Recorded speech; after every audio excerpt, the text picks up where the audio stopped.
tuned for Buried Treasure, Harry Pirates, 15 stars, including Cheech and Chong, Marty Feldman, Madeline Kahn, Peter Boyle, the Monty Pythons, Graham Chapman, Eric Idle, John Cleese, and a shipload of other fools. Group Madness, the making of Yellowbeard.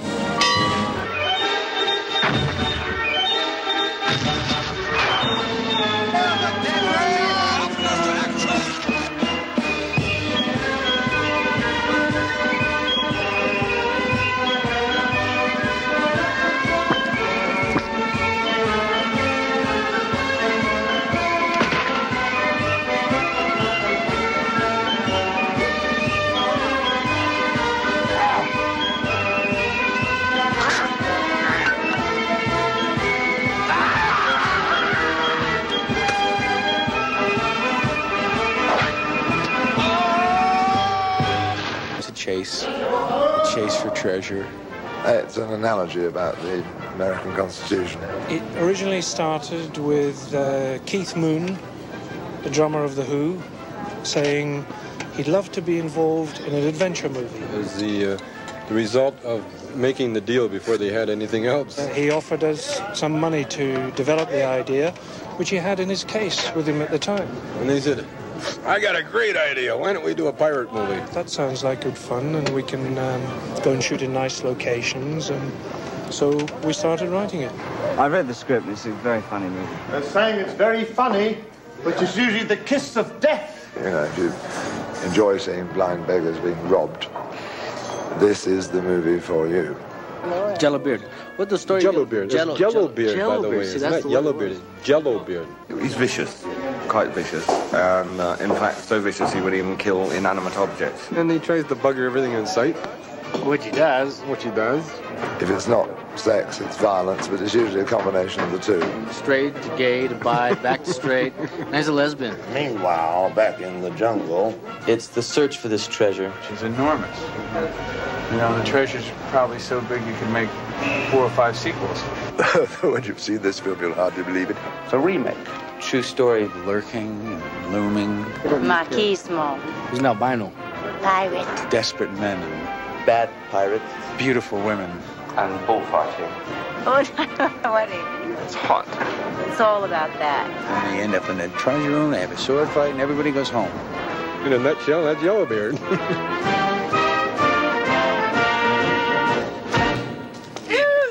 Lamborn. I was wanting your advice on a matter of etiquette. Now, does one curtsy before saying hello, or does one go down while speaking? Oh, dear, that's tricky. Oh, excuse me, Admiral. I must just have a word with this gentleman. I shall be a moment. I see. Who's that chap who just sees her and the wife? Do you know him? Steady, steady. He seems to have taken quite a shine to Lady Earl. Yes. Not many people do, you know, but when they do, they do. The movie began as a mad gleam in Graham's eye.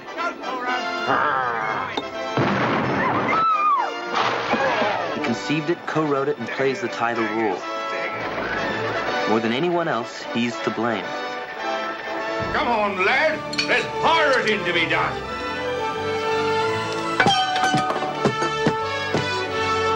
When Graham does the scene, he takes a cosmic leap. I mean, he seems to have taken a mild dislike to the priests.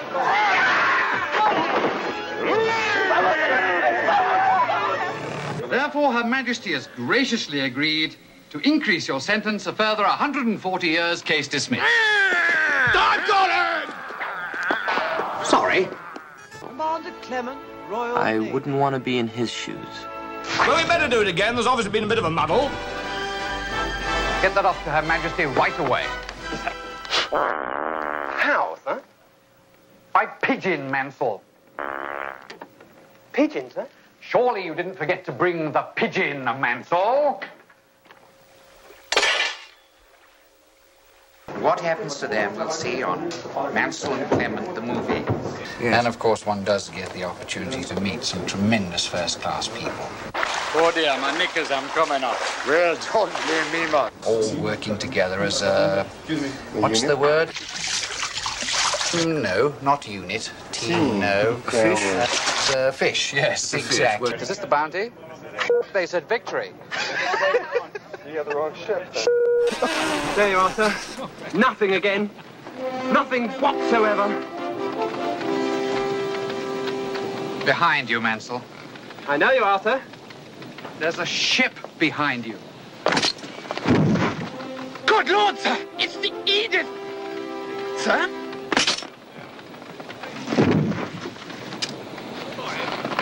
Of course it's the Edith, Mansell. But, sir, it is behind us and we're supposed to be following it, sir, and... Well, how can we be, sir? Oh! What's funny is people take themselves seriously. He's trying to make a documentary and you're trying to be like life. It's called being professional. Thank you very much. And cut.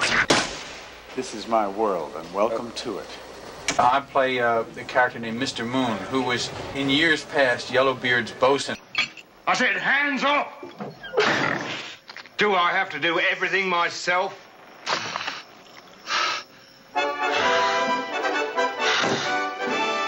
If you're around the set on a comedy, I mean, the way I've experienced it is usually a little more fun. We do know that we're playing a comedy, and there's a certain, you know, sort of green light, you know, so therefore anything goes. Right, and then it's boom, go back to this flank, boom, boom, then you come back on guard. Yeah.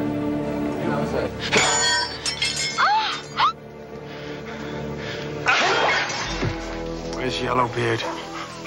Mr. Moon, sir. I was following him, and then I thought I was being followed. If you follow me. Who'd follow you? Some stupid blind man. You want me to come the whole way? Just from here. Okay. And folks is coming, there's dancing tonight. Captain Moon, sir. They've captured Dan, and they're setting a trap for the others. Excellent. They're making it easy for us. Well done, Gilbert.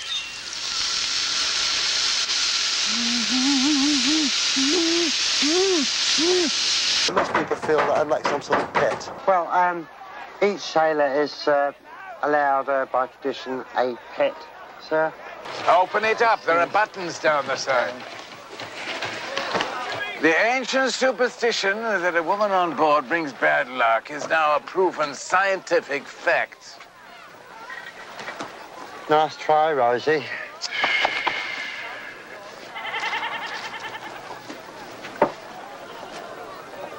Shouldn't bother, love. They're fairly strict on this one.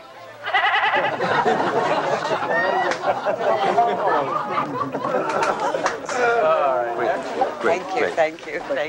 Can I help you?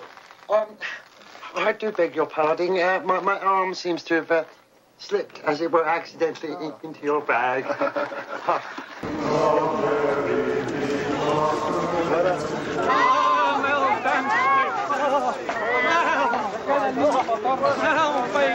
You're kind of down-to-earth guy.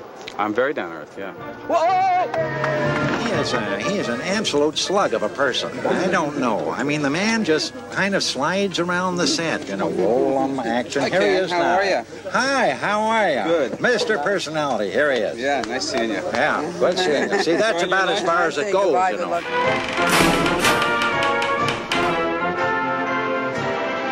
The difference between British and American humor, oh, how very difficult. There's a huge difference. About $4 or $5 million a shot, I'd say. British are kind of cooler and perhaps more satirical. The British do not speak English very well. American humour is very much about, as you see, emotional body acting. Whereas English acting is about understatement. Play humour as they tend to emote in any direction. So we have one and they don't. But on the other hand, Mike Horton over there is eating that swill, so that shows a certain sense of humor, doesn't it? I think what makes you laugh makes you laugh. It's $1. That's an American joke. The English joke is this. I can't do a Spanish accent, so I did a lisp instead. It's like a Castilian. My men will rise up and dispatch all with majestic heavenly voice. Magnificent strategy, Your Arrogance. We got some real hot ginch coming up aboard. The white girls coming on board. Imports. They go over us He-Man kind of guys, you know. Two crazy Spaniards. They're thrown in there because they need the marquee value. Which is more than anybody could reasonably hope for, Your Holy Ruthlessness. Instead, you may bang your head on the floor until forgiven. Oh, muchas gracias. Muchas gracias. Now, is this the Mexican family? This is the Mexican family. This is the half Mexican family. Yes, right. Yes, we breed them especially for these little half breeds here. And the other one lives where? The other one lives I got him in London, Paris, Rome, Geneva, Switzerland. And I always wanted to work with Monty Python guys. It was nice being in a picture with Peter Boyle and Marty Feldman and James Mason and all those guys. Geez, how'd you get your accent? A little accent shop on Ventura Boulevard in the Valley. Nobody knows about it, and I just go there by myself. Otherwise, you want to come up, cheap. Got me another white girl. We gotta hurry, everybody. Listen, folks. Do your parents know what you do for a living? Have you told them yet? Or? Well, I told them I was in movies, and they said they'd much rather I go back to dope running. Cheech and Chong and Montezuma's Revenge. How's that for a Mexican? I like that. Senor, we're here to see Mr. Feldman. No. Mr. Feldman? No. Mr. Feldman? No. Mr. Feldman? No. Mr. Feldman? Yes. Mr. Feldman, we ask you a couple questions. Mr. Feldman? Mr. Feldman, just be very quick. Just one or two questions. Did you see? He's blind, you stupid son. I may be blind, but I have a cute earring. I'm not interested in your jewelry, cloth eyes. I'm trying to conduct... Yellowbeard was here. Which way did he go? I can't answer that. You'll have to ask me again. Also, I dropped my purse. Which is your favorite actor? John Cleese. Yeah. Very good. Very good. So professional, this John. Really, it's so lovely to work with. This group has a great variety, and they're very clever. They're very intelligent. Amazing group of people. I love that. That's very nice. That's very nice. What could be nicer? People are nice to me. They promised her a decent room on this movie, with her own bath. Ready to talk yet, Mrs. Beard? No! Take it away, Mr. Beamish. Aye, aye, sir. Down.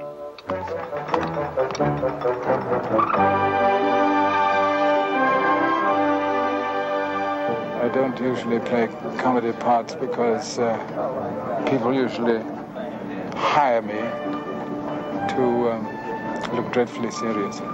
But you see, if I look dreadfully serious with great sincerity, well, it comes to a point where it becomes comedy, you see, through no effort on my part. Is there anyone here who does not wish to be a member of Her Majesty's Navy? Me, sir.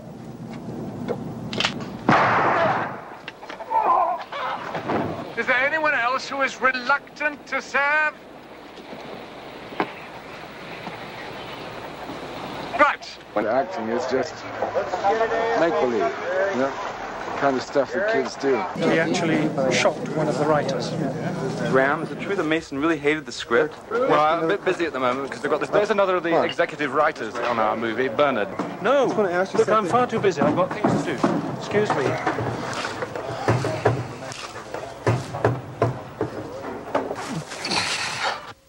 Peter Cook. Peter describes his character as something of a twit who joins the adventure just to get away from his wife. I couldn't make a living this way.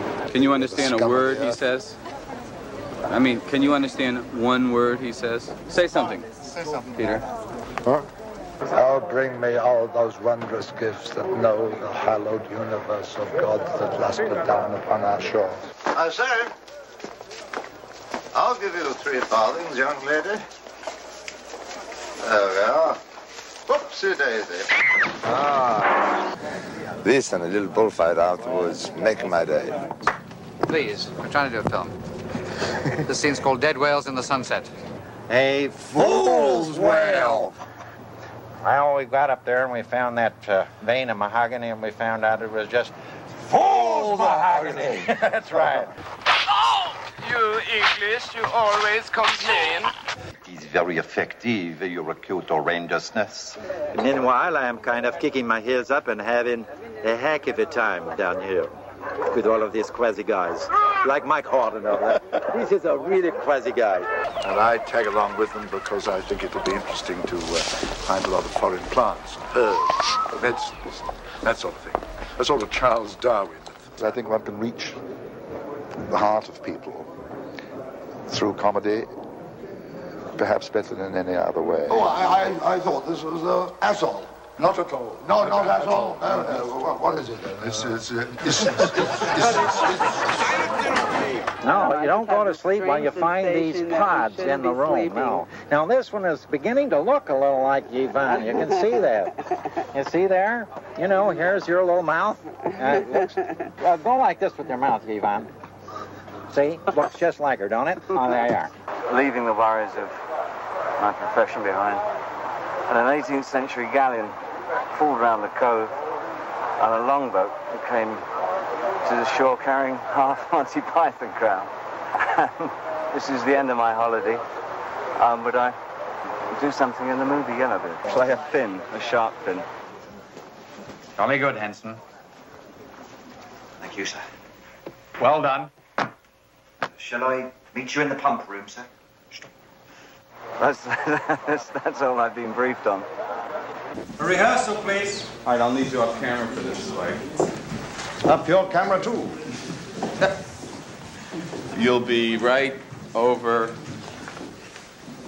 that here. I'll be right over back here. Yeah. I was there when you called me over, remember? Where did they get this guy? 5C, take one. And action.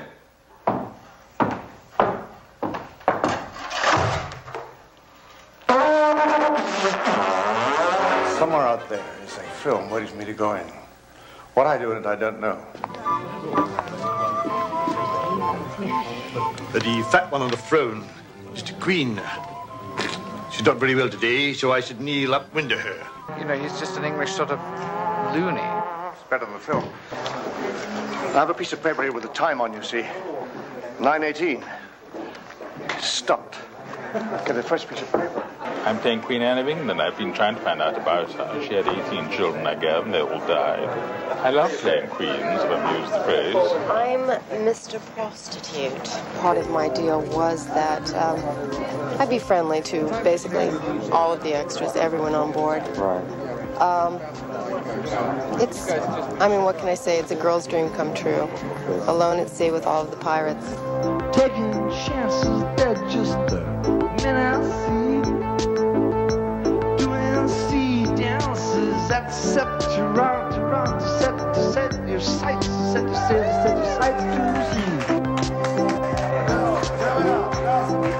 You probably have lots of fun dancing with each other. They're just the